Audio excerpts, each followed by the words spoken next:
ನೂತನ ತಂತ್ರಜ್ಞಾನದಲ್ಲಿ ಸಿದ್ಧಪಡಿಸಿರುವ gold tree astro app ಮುಖಾಂತರ ಇಂದೇ ನಕ್ಷತ್ರ ನಾಡಿಯನ್ನು ಕಲಿಯಿರಿ.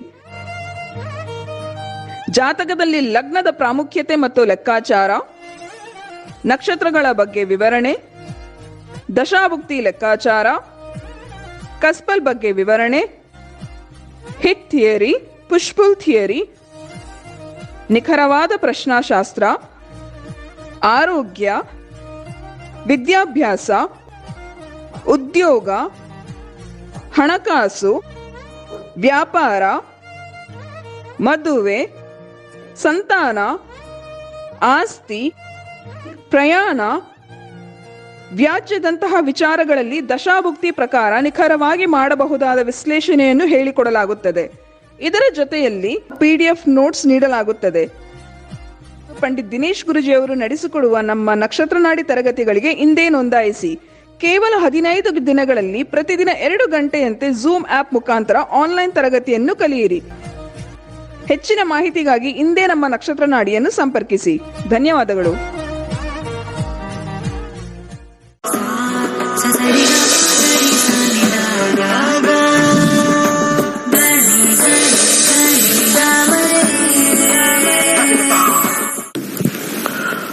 ಓಂ ಶ್ರೀ ಗುರುಭ್ಯೋ ನಮಃ. ಹರಿಃ ಓಂ. ಜ್ಞಾನಾನಂದಮಯಂ ದೇವಂ ನಿರ್ಮಲ ಸ್ಫಟಿಕಾಕೃತಿಂ ಆಧಾರಾಂ ಸರ್ವವಿದ್ಯಾನಾಂ ಹಯಗ್ರೀವಂ ಉಪಾಸ್ಮಹೆ. ಓಂ ನಮೋ ಭಗವತೆ ವಾಸುದೇವಾಯ. ಓಂ ನಮೋ ನಾರಾಯಣಾಯ. ನಮಸ್ಕಾರ. ವೆಲ್ಕಮ್ ಟು ನಕ್ಷತ್ರ ನಾಡಿ. ಶ್ರಾವಣ ಮಾಸ ಬಂದಿರತಕ್ಕಂಥದ್ದು, ಹಾಗೆ ಹಬ್ಬಗಳ ಸಾಲು ಶುರು. ಇದೇ ಶುಕ್ರವಾರ ನಾಗರ ಪಂಚಮಿ, ಶ್ರಾವಣ ಮಾಸದ ಶುಕ್ಲ ಪಕ್ಷದ ಪಂಚಮಿ ದಿನವಿಡೀ ಇರುತ್ತೆ. ವಿಶೇಷವಾಗಿ ಹಸ್ತ ನಕ್ಷತ್ರ. ಬಹಳಷ್ಟು ಜನ ನಾಗರ ಪಂಚಮಿಗೆ ಕಲ್ಲಿಗೆ ಹಾಲೆರಿತಕ್ಕಂಥದ್ದು, ಹುತ್ತಕ್ಕೆ ಹಾಲಾಗ್ತಕ್ಕಂಥದ್ದು ವಾಡಿಕೆಯಲ್ಲಿದೆ. ಅನೇಕರು ಸರ್ಪದೋಷ ನಿವಾರಣೆ, ಹಾಗೆ ನಾಗದೋಷ ನಿವಾರಣೆ, ಅನೇಕ ವಿಚಾರಗಳಲ್ಲಿ ಶಾಸ್ತ್ರದಲ್ಲಿ ಹೇಳಿದೆ. ಆದರೆ ಬಹಳ ಮುಖ್ಯವಾಗಿರ್ತಕ್ಕಂಥ ಒಂದು ವಿಚಾರ ಏನು ಅಂತಂದ್ರೆ, ಮಳೆಗಾಲದಲ್ಲಿ ಹೆಚ್ಚು ಕಮ್ಮಿ ಈಗ ಮಳೆ ನಿಲ್ತಕ್ಕಂಥ ಸಮಯ, ಹೆಚ್ಚು ಕಮ್ಮಿ ಮಳೆ ಸ್ವಲ್ಪ ಕಮ್ಮಿ ಆಗ್ತಕ್ಕಂಥ ಸಮಯ.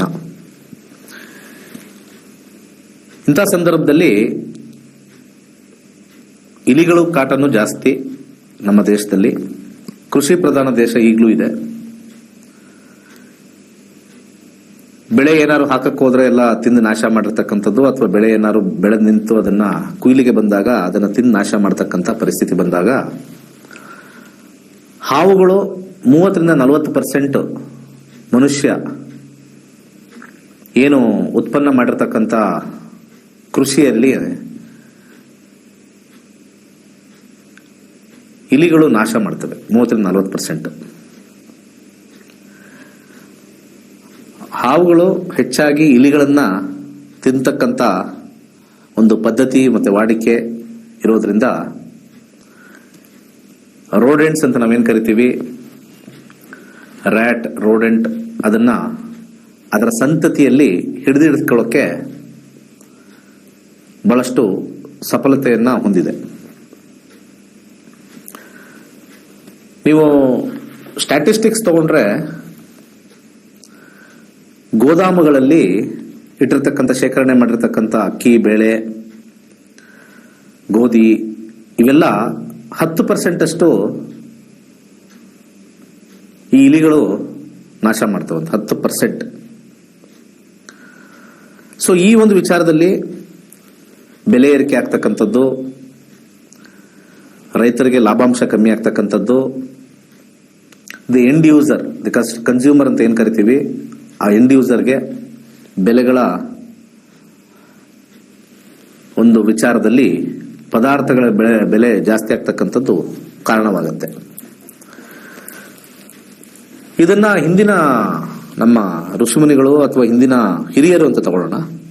ಇದನ್ನೆಲ್ಲ ಅರ್ಥ ಮಾಡಿಕೊಂಡು ಹಾವುಗಳನ್ನು ನಾವು ಸಂರಕ್ಷಿಸಿದ್ರೆ ನಮ್ಮ ಬೆಳೆ ಹಾನಿಯಾಗಲ್ಲ. ಯಾಕೆಂದ್ರೆ ಹಾವುಗಳಿಂದ ಇಲಿಗಳ ಸಂತತಿ ಹತೋಟಿಯಲ್ಲಿರುತ್ತೆ. ಹಾಗೆ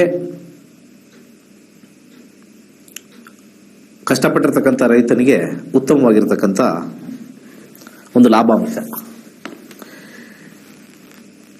ಈ ಮಳೆ ಬಂದಿರತಕ್ಕಂಥದ್ದು ಮತ್ತೆ ಈ ಒಂದು ಕೆಸರಾಗಿರ್ತಕ್ಕಂಥ ಒಂದು ಸಮಯದಲ್ಲಿ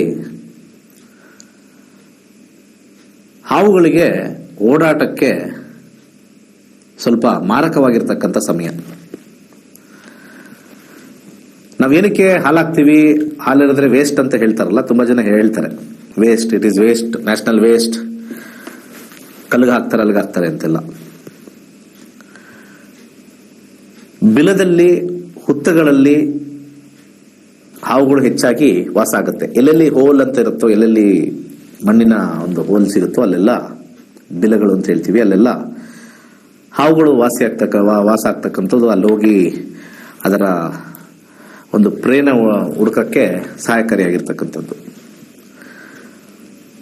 ಆ ಜಾಗದಲ್ಲಿ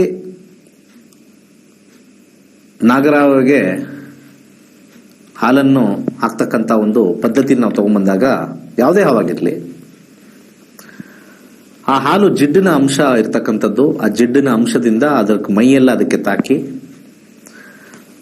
ಒಂದು ರೀತಿಯ ಲೇಪನ ಆಗ್ತಕ್ಕಂಥದ್ದು. ಯಾವುದೇ ಒಂದು ಚರ್ಮದ ಕಾಯಿಲೆ ಆಗಿರ್ತಕ್ಕಂಥದ್ದು ಅಥವಾ ಚರ್ಮ ರೋಗ ಇರ್ತಕ್ಕಂಥದ್ದು ಅದಕ್ಕಿದ್ದಲ್ಲಿ ಹಾಲಿನ ಜಿಡ್ಡಿನ ಅಂಶದಿಂದ ಅದಕ್ಕೆ ವಾಸಿಯಾಗಿ ಅದು ಯಾವ್ಯಾವ ಕಡೆ ಹೋಗುತ್ತೋ ಅಲ್ಲೆಲ್ಲ ಸ್ವಲ್ಪ ಸ್ಮೂತ್ ಆಗಿ ಫಾಸ್ಟ್ ಆಗಿ ಹೋಗೋಕೆ ಒಂದು ಸಣ್ಣ ಸೇವೆ ರೀತಿ ಹೇಳಿ ಹಾವುಗಳಿಗೆ ಒಂದು ರೀತಿಯ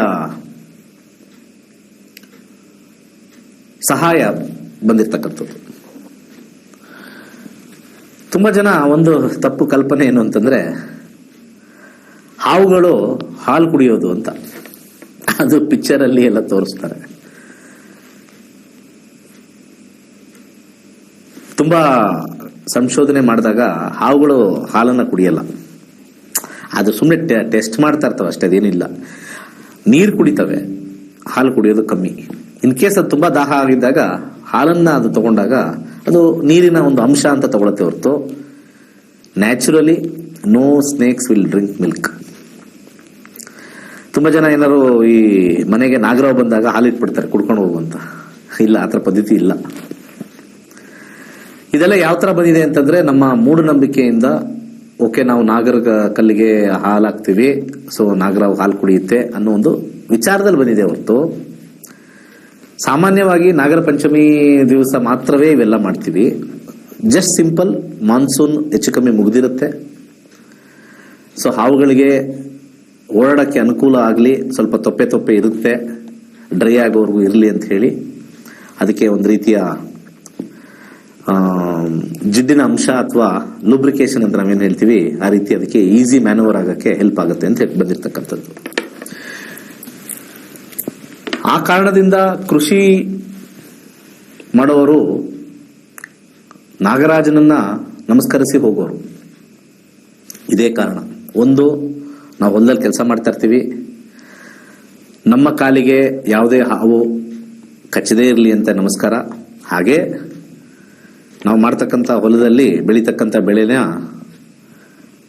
ಈ ಇಲಿಗಳಿಂದ ರಕ್ಷಣೆ ಮಾಡಲಿ ಅಂತ ಹೇಳಿ ಇವೆರಡು ವಿಚಾರದಿಂದ ಒಂದು ನಮನವನ್ನು ಮಾಡ್ತಕ್ಕಂಥ ದಿವಸ. ಸೊ ಅದಕ್ಕೆ ಅನೇಕ ಕಥೆಗಳನ್ನ ಕೊಟ್ಟಿದ್ದಾರೆ. ನಾಗರ ಪಂಚಮಿ ಅಂತ ಆ ಥರ ಆಯ್ತು, ಈ ಥರ ಆಯ್ತು, ಹಾಗೆ ಹೀಗೆ ಅಂತ ಹೇಳಿ. ಸೊ ಆ ವಿಚಾರದಲ್ಲಿ ಹಬ್ಬ ಏನೋ ಮಾಡ್ತೀವಿ.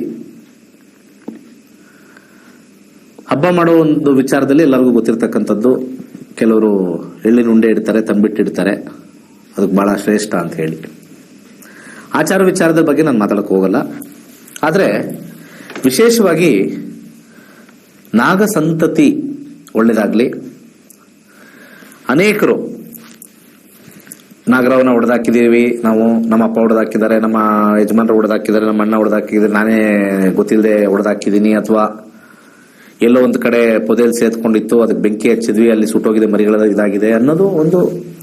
ಅನೇಕರು ಆ ವಿಚಾರದಲ್ಲಿ ಭಯಪಟ್ಟು ಈ ಅನೇಕ ಜ್ಯೋತಿಷ್ ಹತ್ರ ಹೋಗಿ ಏನಾಗಿದೆ ಅಂತ ಹೇಳಿ ಅದು ಪ್ರಾಯಶ್ಚಿತ್ತ ಅಂತ ಏನೇನೋ ಬರ್ತಕ್ಕಂಥದ್ದು ಇದೆ ನೋಡಿ. ಒಂದ್ಸತಿ ಮಾಡಿದ್ಮೇಲೆ ನಾವು ಪ್ರಾಯಶ್ಚಿತ್ತ ಅನ್ನೋದು ಇಲ್ಲ. ಕರ್ಮ ಒಂದ್ಸತಿ ಮಾಡಿದ್ಮೇಲೆ ಅದು ಮುಗೀತದು, that is gone, we cannot alter it. ಆದರೆ ಅದರ ಸಂತತಿ ಹೆಚ್ಚಾಗಲಿ ಅಂತ ಹೇಳಿ, ಸಂತತಿ ಹೆಚ್ಚಾಗಲಿ ಅಂತ ಹೇಳಿ ವಿಶೇಷವಾಗಿರ್ತಕ್ಕಂಥ ಮಂತ್ರ ಸ್ಕ್ರೀನ್ ಮೇಲೆ ಬರುತ್ತೆ ನೋಡಿ. ವಿಶೇಷವಾಗಿರ್ತಕ್ಕಂಥ ಮಂತ್ರ ಸ್ಕ್ರೀನ್ ಮೇಲೆ ಬರುತ್ತೆ. ಈ ಮಂತ್ರನ ಈ ಶುಕ್ರವಾರ ಎಷ್ಟು ಸಾಧ್ಯವಾಗುತ್ತೋ ಅಷ್ಟು ಹೇಳಿ. ಎಷ್ಟೊತ್ತಿಂದ? 11 ಗಂಟೆಯಿಂದ 12:30. 11 ಗಂಟೆಯಿಂದ 12:30. ಸೊ ಬಹಳ ಸುಲಭವಾಗಿರ್ತಕ್ಕಂಥದ್ದು.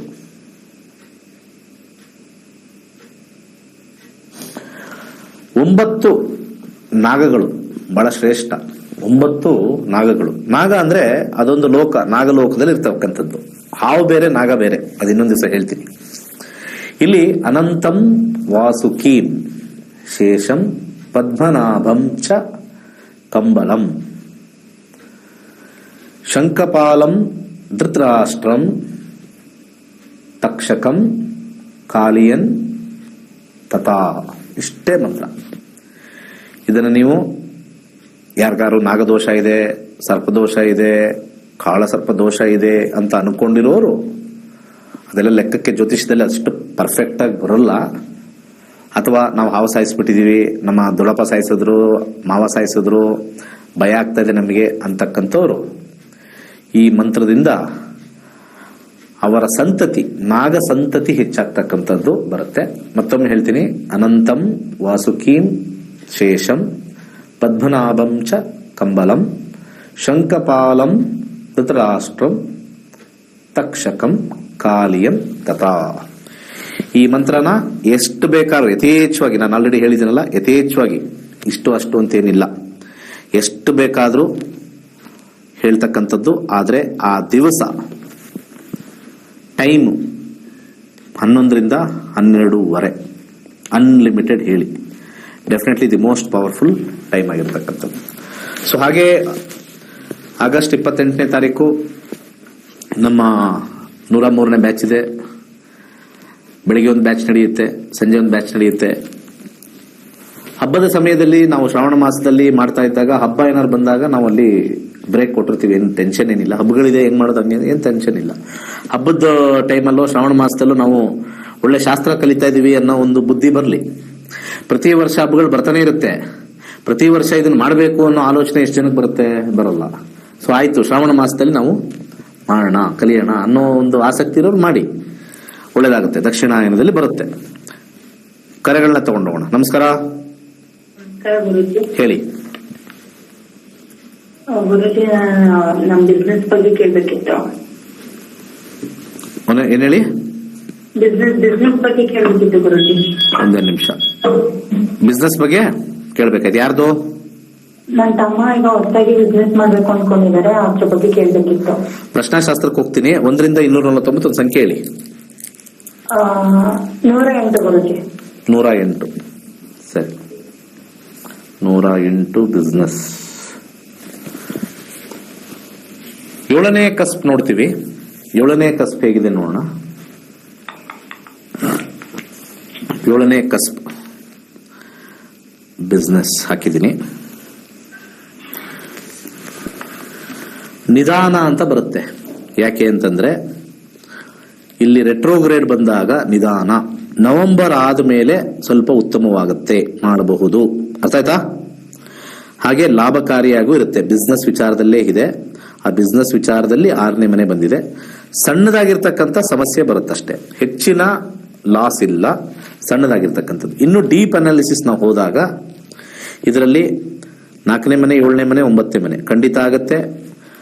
ಅದರ ಟೇಸ್ಟ್ ನಾವು ನೋಡಿದಾಗ ಅದು ಕೂಡ ಉತ್ತಮವಾಗಿದೆ. ಆದರೆ 9ನೇ ಮನೆ, 10ನೇ ಮನೆಗೆ ವ್ಯಯಭಾವ ಓವರಾಲ್ ನಾವು ನೋಡಿದಾಗ ಲಾಭಾಂಶ ಸ್ವಲ್ಪ ಮೀಡಿಯಂ ಆಗಿದೆ. ಅಕ್ಕಿಯನ್ನ ದಾನ ಮಾಡಿ, ನನ್ನ ಸಜೆಷನ್ನು ಕೈಲಾಶ ಯಂತ್ರ ಸ್ಥಾಪನೆ ಮಾಡಿ. ಹಾಗೆ ಮಾಡಬೇಕು ಅಂತ ನೀವು ಡಿಸೈಡ್ ಮಾಡಿರೋದ್ರಿಂದ ಅಕ್ಕಿಯನ್ನ ದಾನ ಮಾಡಿ, ಖಂಡಿತ ಒಳ್ಳೇದಾಗುತ್ತೆ. ಮೊಸರನ್ನ ದಾನ ಮಾಡಿ. ಹಾಗೆ ಯಥೇಚ್ಛವಾಗಿ ದುಡ್ಡು ಸ್ವಲ್ಪ ಹೆಚ್ಚಾಗಿ ಬರಬೇಕು ಅಂತಂದ್ರೆ ಬಲಗೈ ಮಧ್ಯದ ಬೆರಳಿಗೆ ಒಂದು ಬ್ಲೂ ಸಫೈರ್ ಹಾಕೊಳ್ಳಿ. ಹಾಗೆ 5 ಮುಖದ ರುದ್ರಾಕ್ಷಿ ಹಾಕೊಳ್ಳಿ, ಕೈಲಾಶ ಯಂತ್ರ ಸ್ಥಾಪನೆ ಮಾಡಿ, ಆಗತ್ತೆ ಅಂತ ಬರ್ತಾ ಇದೆ. ಒಳ್ಳೇದಾಗಲಿ. ನಮಸ್ಕಾರ. ಹಲೋ, ನಮಸ್ತೆ ಸರ್. ಹೇಳಿ. ನಮ್ಮ ಮನೆಯವ್ರ ಬಗ್ಗೆ ಕೇಳಬೇಕಿತ್ತು. ಏನ್ ಕೇಳ್ಬೇಕು? 17/7/1972. ಇನ್ನೊಂದ್ಸತಿ ಹೇಳಿ. 17/7 ಜುಲೈ 1972. Time 11:25 AM. ಹುಟ್ಟಿದ ಊರು ಶಿವಮೊಗ್ಗ.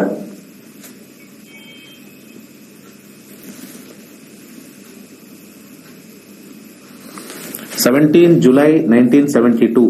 ಕನ್ಯಾ ರಾಶಿ, ಹಸ್ತ ನಕ್ಷತ್ರ, 3ನೇ ಪಾದ. ಕನ್ಯಾ ಲಗ್ನದಲ್ಲೇ ಹುಟ್ಟಿದ್ದಾರೆ. ಹೌದು. ಈಗ ಸದ್ಯಕ್ಕೆ ನಡೀತಾ ಇರ್ತಕ್ಕಂಥ ದಶಾ 2016ರಿಂದ ಶನಿ ಸ್ಟಾರ್ಟ್ ಆಗಿದೆ.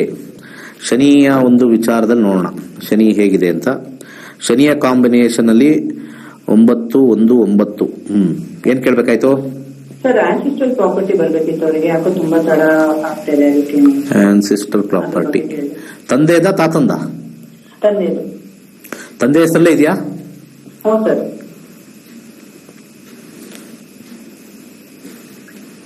9-5-6 ಇಲ್ಲಿಂದ 1-11, 1-11ರಿಂದ 1-11. ಇವರೇ ಹೋಗಿ ಕೇಳಿದ್ರೆ ಸಿಗುತ್ತೆ. ಇವರ ಪ್ರಯತ್ನ ಕಮ್ಮಿ, ಇವರೇ ಸುಮ್ಮನಿರ್ತಾರೆ. ಹೌದು. ನೀವು ಹೊಡೆದಾಡ್ತಾ ಇದ್ದೀರಾ ಅಷ್ಟೇ. ಹೌದು. ಇಲ್ಲಿ ಪ್ರಾಬ್ಲಮ್ ಏನಂದ್ರೆ 1 ಸೆಲ್ಫ್, 1 ಅಂದ್ರೆ ಸಿಂಗಲ್. ಸೊ ಈ 9ನೇ ಮನೆ ವಿಚಾರದಲ್ಲಿ 1 ಅಂತಂದ್ರೆ ಇವ್ರು ಹೋಗಿ ಕೇಳಿದ್ರೆ ಕೊಟ್ಟೇ ಕೊಡ್ತಾರೆ. ಯಾಕೆ ಬೇಕು, ಕೊಟ್ರೆ ಕೊಡ್ಲಿ, ಬಿಟ್ರೆ ಬಿಡಿ, ಅವರಾಗೆ ಕೊಡ್ಲಿ ಅನ್ನೋ ಒಂದು ವಿಚಾರದಲ್ಲಿ ಇದ್ದಾರೆ. ಅಷ್ಟು ಬಿಟ್ರೆ ಇಲ್ಲಿ ಸಮಸ್ಯೆ ಏನು ಕಾಣಿಸ್ತಾ ಇಲ್ಲ. ಮುಂದಿನ ಕರೆಗೆ ಹೋಗೋಣ. ನಮಸ್ಕಾರ. ನಮಸ್ಕಾರ, ಮಾತಾಡಿ. ಹಲೋ, ನಮಸ್ಕಾರ. ನಮಸ್ಕಾರ ಗುರುಜಿ. ಹಾ, ಹೇಳಿ. ನನ್ನ ಬಗ್ಗೆನೇ ಕೇಳ್ಬೇಕಿತ್ತು, ಮದುವೆ ಬಗ್ಗೆ ಕೇಳ್ಬೇಕಿತ್ತು. ಪ್ರಶ್ನಾಶಾಸ್ತ್ರಕ್ಕೆ ಹೋಗ್ತೀನಿ. ಪ್ರಶ್ನಾಶಾಸ್ತ್ರಕ್ಕೆ ಹೋಗ್ಬಿಡ್ತೀರಾ? ಹಾ, ಸರಿ. 1 to 240 ನಂಬರ್ ಹೇಳಿ. 19. 19. ಮ್ಯಾರೇಜ್. ಫಸ್ಟ್ ಮ್ಯಾರೇಜ್ ಬಗ್ಗೆ ಸ್ಕ್ರಿಪ್ಟ್ ಓದೋಣ ಹೇಗಿದೆ ಅಂತ. 7ನೇ ಮನೆ ಏನ್ ಹೇಳುತ್ತೆ, ವೈವಾಹಿಕ ಜೀವನ ಓವರ್ ಆಲ್ ಹೇಳ್ಬಿಡುತ್ತೆ. ಮ್ಯಾರೇಜ್ ಅಲ್ಲಿ ಕಾಂಬಿನೇಷನ್ ಅಲ್ಲಿ ಇಲ್ಲಿ ಮೊದಲು 4, ಅಯ್ಯೋ ಇಂಟ್ರೆಸ್ಟೇ ಕಮ್ಮಿ. ಅದರಲ್ಲಿ ಯಾರನ್ನಾರು ಸೆಲೆಕ್ಟ್ ಮಾಡ್ಕೊಳ್ಳೋದು ಅಥವಾ ಯಾರನ್ನಾರು ಇಷ್ಟಪಡೋದು, ಅದೇ ಪ್ರಾಬ್ಲಮ್. 9, 2ನೇ ಮನೆ, 7ನೇ ಮನೆ ಇಲ್ಲ. ಓಕೆ, ನೆಕ್ಸ್ಟ್ ಲೆವೆಲ್ ಹೋಗೋಣ. ಇಲ್ಲೂ ಕೂಡ 2, 7 ಇಲ್ಲ. Very difficult. So own decision ತಗೋಬೇಕಮ್ಮ. ಇದಕ್ಕೆ ಕೇಳಿಸ್ತಾ? ಯಾವ ತರ ಓನ್ ಡಿಸಿಷನ್? ಈಗ ನಿಮಗೆ ಹೊಟ್ಟೆ ಹಸಿತಾ ಇದೆ, ಹೋಟ್ಲ್ ನಿಮ್ಮ ಹತ್ರ ಬರಲ್ಲ, ನೀವೇನ್ ಮಾಡ್ಬೇಕು? ಹಂಗೆ ಇದಿರೋದು. ನಿಮಗೆ ಆಫರ್ಗಳು ಬರೋದು ಕಷ್ಟ. ಅರ್ಥ ಆಯ್ತಾ? ಇಲ್ಲಿ ರೆಟ್ರೋಗ್ರೇಡ್ ಆಗಿರೋದ್ರಿಂದ ನಿಮಗೆ ಸೂಕ್ತವಾಗಿರ್ತಕ್ಕಂಥ ವಧು ಅಥವಾ ವರ ಅಂತ ನಾವೇನ್ ಕರಿತೀವಿ, ಅಥವಾ ನಿಮಗೆ ವರ ಆಗುತ್ತೆ, ಬರೋದು ಕಷ್ಟ. ಇಲ್ಲಿ 2ನೇ ಮನೆ 7ನೇ ಮನೆ ಕಾಂಬಿನೇಷನ್ ಇಲ್ಲ ಅಂದ್ರೆ ಸ್ವಲ್ಪ 5th house with strong conviction ಹೋಗ್ಬೇಕು. ಅರ್ಥ ಆಯ್ತಾ? ಸೊ ಇದೇ ನಮಗೆ ಇಂಪಾರ್ಟೆಂಟ್. ಇಲ್ಲಿ 1, 6, 9 ಎಲ್ಲ ಕಾಂಬಿನೇಷನ್ ಇದೆ. ಯಾವುದೋ ಒಂದು ಕಾರಣದಿಂದ ನೆಗೆಟಿವಿಟಿ ಇದೆ, ಬಂದವರು ಒಪ್ಕೊಳ್ಳಲ್ಲ, ಅಥವಾ ನೀವು ಒಪ್ಕೊಳ್ಳಲ್ಲ, ಅಥವಾ ನಿಮ್ಗೆ ಯಾರು ಇಂಥದೇ ಬೇಕು ಅಂತ ಒಂದು ಸ್ಪೆಸಿಫಿಕ್ ಆಗಿ ಇಂಟ್ರೆಸ್ಟ್ ಕಾಂಬಿನೇಷನ್ ತೋರಿಸ್ತಾ ಇದೆ. ಸೊ ಡಿಫಿಕಲ್ಟಿಯಿಂದ ಮದುವೆ ಆಗುತ್ತೆ. Very very difficulty. ಸೂರ್ಯದಶ 30ವರೆಗೂ ಇದೆ. ಸೂರ್ಯದಶದಲ್ಲಿ ಇವಾಗ ನಡೀತಾ ಇರ್ತಕ್ಕಂಥದ್ದು 2025 ಚಂದ್ರ. ಸೊ ಸೂರ್ಯನಲ್ಲಿ ನೋಡಕ್ ಹೋದಾಗ ನಕ್ಷತ್ರ ವಿಲ್ ಬಿ ವೆರಿ ಸ್ಟ್ರಾಂಗ್. ಇಲ್ಲಿಲ್ಲ. ಮುಕ್ತಿನೂ ಅದೇ. ಇದಾದ್ಮೇಲೆ ಇದು ಬರುತ್ತೆ. ಇಲ್ಲ. ಮಂಗಳ ಇಲ್ಲ. ರಾಹು 11 ರಿಯಲೈಸೇಷನ್ ಆಗ್ತಕ್ಕಂಥದ್ದು. ರಾಹು 2025 ಜೂನ್ ಇಂದ 2026 ಮೇ ಒಳಗಡೆ ಮದುವೆ ಜೀವನ ಅಷ್ಟು ಸಮಂಜಸವಾಗಿಲ್ಲ. ಇನ್ ಮಿಕ್ಕಿ ನೀವು ಹೇಳ್ಬೇಕು. ನಾವೇನು ಪ್ರೆಷರ್ ಮಾಡಿ ನಾವೇನು ಕೇಳಲ್ಲ, ನಿಮ್ ಇಷ್ಟ. ಮುಂದಿನ ಕರೆ. ಅನ್ಕೊಂಡಿರೋದಾ? ಏನ್ ಅನ್ಕೊಂಡ್ರಿ ನೀವೀಗ? ನಾವು ಒಂದು ಥಾಟ್ ಇಟ್ಕೊಂಡಿದೀವಿ, ನಮ್ಗೆ ಅದೇ ತರ ಬೇಕು ಅಂತ. ಅದೇ ತರ ಒಳ್ಳೆ ಮನೆನೇ ಸಿಗುತ್ತಾ ಅಂತ. ನಾನೇನ್ ಹೇಳಿದೆ ನಿಮ್ಗೆ ಸ್ಟಾರ್ಟಿಂಗ್ ಇಂದ? ನೀವ್ ಹೇಳ್ತಾ ಇರೋದು ಡಿಫಿಕಲ್ಟ್ ಅಲ್ಲಿ ಆಗುತ್ತೆ ಅಂತ. ಆತರ ನಿಮಗೆ ಫಸ್ಟ್ ಆಫ್ ಆಲ್ ನಾನು ಏನ್ ಹೇಳಿದೆ ಅಂತಾನೆ ನೀವು ಕೇಳಿಸ್ಕೊಂಡೇ ಇಲ್ಲ. ನಿಮ್ಗೆ ಇಷ್ಟವಾಗಿರ್ತಕ್ಕಂಥದ್ದು ಅಂತ ಹೇಳಿದ್ವಲ್ಲ, ನಾವ್ ಹೇಳಿದ್ವಲ್ಲ, ಹೋಟ್ಲ್ ನಿಮ್ಮ ಹತ್ರ ಬರಲ್ಲ, ನಾವೇ ಹೋಟ್ಲ್ ಹುಡ್ಕೊಂಡು ಹೋಗ್ಬೇಕು ಅಂತ ಹೇಳಿದ್ರೆ ಅರ್ಥ ಆಗಿಲ್ವಾ? ನಿಮ್ಗೆ ಯಾವ ಹೋಟ್ಲ್ ಹೋಗ್ಬೇಕು ಹುಡುಕ್ಬೇಕು. You want this same type. ಅದು ಕಷ್ಟ ಸಿಗೋದು. ಆತರ ರೆಡಿಮೇಡ್ ಗಂಡ ಅಂತಾರಲ್ಲ, ಎಲ್ಲೂ ಸಿಗಲ್ಲ. ಬಂದಿದ್ದನ್ನ ರೆಡಿಮೇಡ್ ಮಾಡ್ಕೊಳ್ಳೋದೇ ಜೀವನ. ಅರ್ಥ ಆಯ್ತಾ? ನಿಮ್ಮ ವೈವಾಹಿಕ ಜೀವನ ಚೆನ್ನಾಗಿರಲ್ಲ. ಒಂದು ವರ್ಡ್ ಆಫ್ ಕಾಷನ್ ಕೊಟ್ಟಿದ್ದೀನಿ, ಹುಷಾರಾಗಿರಿ. ಮುಂದಿನ ಕರೆಗೋಣ. ನಮಸ್ಕಾರ. ಹಲೋ ಹೇಳಿ. ನಮಸ್ಕಾರ. ಸರ್ ನಮಸ್ತೆ. ನಮಸ್ಕಾರ. ನಾನು ಗೊತ್ತಾಗಬೇಕಿತ್ತು ಏನ್ ವಿಚಾರ? ಸರ್ ಮದ್ವೆ ಯಾವಾಗ ಅಂತ ಕೇಳಬೇಕಿತ್ತು. ನಂಬರ್ ಹೇಳಿ. 1 ರಿಂದ 249. 24. 24 24. ನ್ಯೂಮರಾಲಜಿ ಚೆನ್ನಾಗಿ ನೋಡ್ತೀರಾ ಅಂತ ಗೊತ್ತಾಯ್ತು. ಅದ್ರ ಬದಲು ಜ್ಯೋತಿಷ್ಯ ಕಲೀರಿ. ತುಂಬಾ ಜನಕ್ಕೆ ಅದೇನೋ 6, 15, 24 ಅಂದ್ರೆ ಫೇಮಸ್ ಅಂತ ಹೇಳ್ತಾರೆ. 24 ಅನ್ನೋದು ಬೇರೆ ವಿಚಾರಕ್ಕೆ, ಎಲ್ಲದಕ್ಕೂ ಅಲ್ಲ. 7ನೇ ಮನೆ ನೋಡೋಣ ಹೇಗಿದೆ ಅಂತ. 7th house marriage. Again same combination. 5th house ಬರ್ತಾ ಇದೆ. ಮ್ಯಾರೇಜ್ ಆಗದೆ ಒಂದು ಸ್ವಲ್ಪ ಅರಸಹಸ ಇದರಲ್ಲಿ, ಅರ್ಥ ಆಯ್ತಾ? ಅದರಲ್ಲಿ ನೀವು ಕೇಳಿರೋ ಪ್ರಶ್ನೆಯಲ್ಲಿ ಬುಧ ರೆಟ್ರೋಗ್ರೇಡ್ ಇದ್ದಾಗ ನೀವು ಅನ್ಕೊಂಡಿರೋದಂತೂ ಆಗಲ್ಲ. ಅದು ಮಾತ್ರ ಫಸ್ಟ್ ಪಾಯಿಂಟ್ ಅಲ್ಲಿ. ನೀವು ಅನ್ಕೊಂಡಿರೋದು, ನೀವು ಇಷ್ಟಪಟ್ಟಿರೋದು, ನೀವು ಇಂಥವ್ರು ಆಗ್ಬೇಕು ಅನ್ನೋದು ಆಗೋದೇ ಇಲ್ಲ. Point number 1. ಪಾಯಿಂಟ್ ನಂಬರ್ 2, ಈ ನಮ್ಮ ಡೀಪ್ ಅನಾಲಿಸಿಸ್ ಅಲ್ಲಿ 5th ಹೌಸ್ ಇದೆ, ಮತ್ತೆ ನಮ್ಮ ಫೈನಲ್ ಟೆಸ್ಟ್ ಕಾಂಬಿನೇಷನ್ ಅಲ್ಲಿ 9 ಇದೆ, 5 ಇದೆ, ಮತ್ತೆ ಅದೇ ಕಾಂಬಿನೇಷನ್ ಬರ್ತಾ ಇದೆ. ಏನಾಗ್ತಾ ಇದೆ ನೀವೇ ಹೇಳ್ಬಿಡಿ ಹೋಗ್ಲಿ.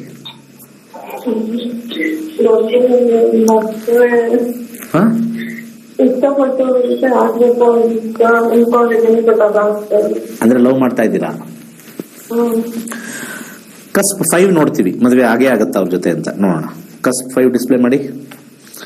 ಕಸ್ಪ್ 5 ಮ್ಯಾರೇಜ್ ಆಗುತ್ತಾ ಅಂತ ಹೇಳುತ್ತೆ. ಓಕೆ, ಈ ಕಾಂಬಿನೇಷನ್ ಅಲ್ಲಿ ನಾವು ನೋಡಿದಾಗ 1 ಕಷ್ಟ. ಅಂಡರ್ ಗ್ರೌಂಡ್ ಅಲ್ಲಿ 9 ಇದೆ, ಅಂದ್ರೆ ಹಿರಿಯರು ಒಪ್ಕೊಳ್ಳೋದೇ ಒಂದ್ ಸ್ವಲ್ಪ ಕಷ್ಟ. ಹಿರಿಯರ್ ಪ್ರಾಬ್ಲಮ್ ಇಲ್ಲಿ ಫಸ್ಟ್ ಪಾಯಿಂಟ್ ಅಲ್ಲಿ. ಯಾರಿಂದ? ಹಿರಿಯರು. ನಿಮ್ಮ ಅಣ್ಣ ಇದ್ದಾರಾ ಅಥವಾ ನಿಮ್ ದೊಡ್ಡಪ್ಪ ಇದ್ದಾರಾ? ಅಪ್ಪ ಅಮ್ಮ. ದೊಡ್ಡಪ್ಪ ಇದ್ದಾರಾ? ದೊಡ್ಡಪ್ಪ ಇಲ್ಲ. ಓಕೆ, 5 ಇದು ನನ್ನ ಪ್ರಕಾರ ನಿಮಗೆ ನಾನು ಹೆಂಗ್ ಹೇಳ್ಬೇಕು ಗೊತ್ತಿಲ್ಲ. ಓನ್ ಡಿಸಿಷನ್ ತಗೊಂಡೋಗ್ಬೇಕು. ಕ್ಲಿಯರ್? ಒಪ್ಪಿಟ್ಟು ಮದುವೆ ಆಗ್ಬಾರ್ದು. 2, 7 ಇಲ್ಲಾರು ಬರಬೇಕು. 2, 7 ಇಲ್ಲೂ ಇಲ್ಲ. ಸೊ 2, 7 ಇಲ್ಲೂ ಇಲ್ಲ. There is no same repeated. ಇಲ್ಲಿ ಸೇಮ್ ಕಾಂಬಿನೇಷನ್ ರಿಪೀಟ್ ಆಗಿದೆ. Very difficult. ಡಿಸಿಷನ್ ತಗೊಳ್ಳೇಬೇಕು. ಇದು ನನ್ನ ಪ್ರಕಾರ ಸ್ವಲ್ಪ ಕಟ್ ಆಗ್ತಕ್ಕಂಥ ಚಾನ್ಸಸ್ ಸ್ಟ್ರಾಂಗ್ ಆಗಿದೆ. ನಿಮ್ ವಿಲ್ ಪವರ್ ಇಲ್ಲ. ಹೋಗ್ಲಿ, ಮುಂದಿನ ಕರೆಗೋಣ. ನಮಸ್ಕಾರ. ನಮ್ಮ ನಕ್ಷತ್ರ ನಾಡಿ ನಂಬರ್ 1. ಕರ್ನಾಟಕದಲ್ಲಿ ಯಾವ ಪ್ರೋಗ್ರಾಮ್ ಅಲ್ಲೂ ಈ ತರ ಬರಕ್ ಸಾಧ್ಯನೇ ಇಲ್ಲ. ತುಂಬಾ ಜನ ಮೋಸ ಹೋಗ್ತಾ ಇದಾರೆ. ಬೆಳಿಗ್ಗೆ ರಾಶಿ ಭವಿಷ್ಯ ನೋಡ್ತಾ ಇದಾರೆ. ನಮ್ಮ ಪ್ರೋಗ್ರಾಮ್ ನೋಡೋರು ಬಹಳ ಕಮ್ಮಿ, 6 ಕೋಟಿ ಜನದಲ್ಲಿ. ಇನ್ನು ರಾಶಿಗಳು ಹೇಳಿದ್ರೆ ದಬ ದಬ ದಬ ದಬ ದಬ ಬೀಳ್ತಾ ಇರ್ತಾರೆ. ಬರೀ ಸುಳ್ಳು ಹೇಳ್ತಾ ಇರ್ತಾರೆ. ಹಂಗೆ ಹಿಂಗೆ ಆ ದೋಷ, ರಾಹು ಪೂಜೆ ಮಾಡ್ಬಿಡಿ ಬೇಗ ಆಗ್ಬಿಡುತ್ತೆ. ಏನಿಲ್ಲ, ಆಗತ್ತೆ ಇಲ್ಲ. That is astrology. ಇಲ್ಲಿ ನಮ್ಮ ವಾಹಿನಿ ನೋಡ್ತಕ್ಕಂಥ ಎಲ್ಲಾ ವೀಕ್ಷಕರು ಎಲ್ಲರಿಗೂ ಹೇಳಿ, ಅಸ್ಟ್ರಾಲಜಿ ನಿಜವಾದ ಯಾವ್ದು ಬೇಕು ಅಂತಂದ್ರೆ ದಟ್ ಈಸ್ ನಕ್ಷತ್ರ ನಾಡಿ. ಅದರಲ್ಲಿ only good time, bad time. ಆಗತ್ತೆ ಆಗಲ್ಲ ಅಷ್ಟೇ. ಮುಂದಿನ ಕರೆಗೋಣ. ನಮಸ್ಕಾರ. ಟಿವಿ ವಾಲ್ಯೂಮ್ ಕಮ್ಮಿ ಮಾಡಿ ದಯವಿಟ್ಟು. ಬೇರೆ ಕಾಲ್ ಕೊಡಿ. ಅವ್ರು ಟಿವಿ ವಾಲ್ಯೂಮ್ ಕಮ್ಮಿ ಮಾಡಿಲ್ಲ ಅಂದ್ರೆ ಬೇರೆ ಕಾಲ್ ಕೊಡಿ, ಪರವಾಗಿಲ್ಲ. ಆಗಸ್ಟ್ 28ನೇ ತಾರೀಕು ನಮ್ಮ ತರಗತಿಗಳಿದೆ. ಇಂಥ ಲವ್ ಫೇಲ್ಯೂರ್ ಆಗೋದು, ಲವ್ ಮಾಡ್ಬಿಟ್ಟು ಅದು ಮಾಡ್ಕೊಳಕ್ ಆಗದೆ ಇರೋದು, ಅಥವಾ ತಂದೆ ತಾಯಿಗೆ ಅದೆಲ್ಲ ಹೇಳಿ ಗಲಾಟೆಯಾಗಿ ಬೇಡ ಅಂತ ಹೇಳಿ ಗುದ್ದಾಡೋ ಬದಲು ನಕ್ಷತ್ರ ನಾಡಿ ಫಸ್ಟ್ ಕಲಿಸ್ಬಿಡಿ ಮಕ್ಕಳಿಗೆ. ನೀವು ಕಲ್ತ್ಬಿಡಿ. ಕಾಂಬಿನೇಷನ್ ಆತರ ಇದೆಯಾ ನೋಡ್ಕೊಂಬಿಡಿ. ನೋಡ್ಕೊಂಡಾದ್ಮೇಲೆ ಹುಷಾರಾಗ್ಬಿಡಿ. ಏನ್ ಹುಷಾರಾಗ್ತೀರಾ? ಫಸ್ಟೇ 5ನೇ ಮನೆ ತೋರಿಸ್ತಾ ಇದೆ, ಯಾರು ಇಷ್ಟಪಡಕ್ ಹೋಗ್ಬೇಡ, ನಾವು ತೋರಿಸ್ತೀವಿ ಮಾಡ್ಕೋ. ಇವೆಲ್ಲ ನಮಗೆ ಪ್ರಿವೆನ್ಷನ್ ಮಾಡುತ್ತೆ. ಅರ್ಥ ಆಯ್ತಾ? ನಾವು ಯಾವ್ದೋ ಬೇರೆ ಧರ್ಮದಲ್ಲಿ ಇದ್ರೆ ಅದು ಬೇರೆ ತರ. ಈಗ ಹಿಂದೂ ಧರ್ಮದಲ್ಲಿ ಈ ತರ ಇರೋದ್ರಿಂದ ಇವೆಲ್ಲ ನಮಗೆ ಸೀಕ್ರೆಟ್ಸ್ ಗೊತ್ತಿದೆ. ಕಲ್ತ್ಕೊಳ್ಳಿ ಬಂದು. Very easy. 15,000 ದೊಡ್ಡದ ಎಲ್ಲರಿಗೂ. ಆಲೋಚನೆ ಮಾಡಿ. ಬಿಸ್ನೆಸ್ ಮಾಡ್ಬೇಕಾ? ಬಂದು ಕಲ್ತ್ಕೊಳ್ಳಿ. ಕುಟುಂಬ ಸಮೇತ ಕಲ್ತ್ಕೊಳ್ಳಿ. ಕಮ್ಮಿ ಫೀಸ್ ಆಗುತ್ತೆ. ನಾನಿದ್ದೀನಿ ಹೇಳ್ಕೊಡಕ್ಕೆ. 100% ನಾನಿದ್ದೀನಿ ಹೇಳ್ಕೊಡಕ್ಕೆ. ಅನುಮಾನವೇ ಬೇಡ. ಒಳ್ಳೇದಾಗ್ಲಿ. ಸರ್ವೇ ಜನ ಸುಖಿನೋ ಭವಂತು.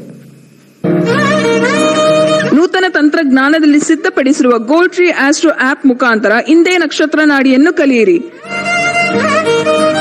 ಜಾತಕದಲ್ಲಿ ಲಗ್ನದ ಪ್ರಾಮುಖ್ಯತೆ ಮತ್ತು ಲೆಕ್ಕಾಚಾರ, ನಕ್ಷತ್ರಗಳ ಬಗ್ಗೆ ವಿವರಣೆ, ದಶಾಭುಕ್ತಿ ಲೆಕ್ಕಾಚಾರ, ಕಸ್ಪಲ್ ಬಗ್ಗೆ ವಿವರಣೆ, ಹಿಟ್ ಥಿಯರಿ, ಪುಷ್ಪುಲ್ ಥಿಯರಿ, ನಿಖರವಾದ ಪ್ರಶ್ನಾಶಾಸ್ತ್ರ, ಆರೋಗ್ಯ, ವಿದ್ಯಾಭ್ಯಾಸ, ಉದ್ಯೋಗ, ಹಣಕಾಸು, ವ್ಯಾಪಾರ, ಮದುವೆ, ಸಂತಾನ, ಆಸ್ತಿ, ಪ್ರಯಾಣ, ವ್ಯಾಜ್ಯದಂತಹ ವಿಚಾರಗಳಲ್ಲಿ ದಶಾಭುಕ್ತಿ ಪ್ರಕಾರ ನಿಖರವಾಗಿ ಮಾಡಬಹುದಾದ ವಿಶ್ಲೇಷಣೆಯನ್ನು ಹೇಳಿಕೊಡಲಾಗುತ್ತದೆ. ಇದರ ಜೊತೆಯಲ್ಲಿ PDF ನೋಟ್ಸ್ ನೀಡಲಾಗುತ್ತದೆ. ಪಂಡಿತ್ ದಿನೇಶ್ ಗುರುಜಿ ಅವರು ನಡೆಸಿಕೊಡುವ ನಮ್ಮ ನಕ್ಷತ್ರ ನಾಡಿ ತರಗತಿಗಳಿಗೆ ಇಂದೇ ನೋಂದಾಯಿಸಿ. ಕೇವಲ 15 ದಿನಗಳಲ್ಲಿ ಪ್ರತಿದಿನ 2 ಗಂಟೆಯಂತೆ ಝೂಮ್ ಆಪ್ ಮುಖಾಂತರ ಆನ್ಲೈನ್ ತರಗತಿಯನ್ನು ಕಲಿಯಿರಿ. ಹೆಚ್ಚಿನ ಮಾಹಿತಿಗಾಗಿ ಇಂದೇ ನಮ್ಮ ನಕ್ಷತ್ರ ನಾಡಿಯನ್ನು ಸಂಪರ್ಕಿಸಿ. ಧನ್ಯವಾದಗಳು.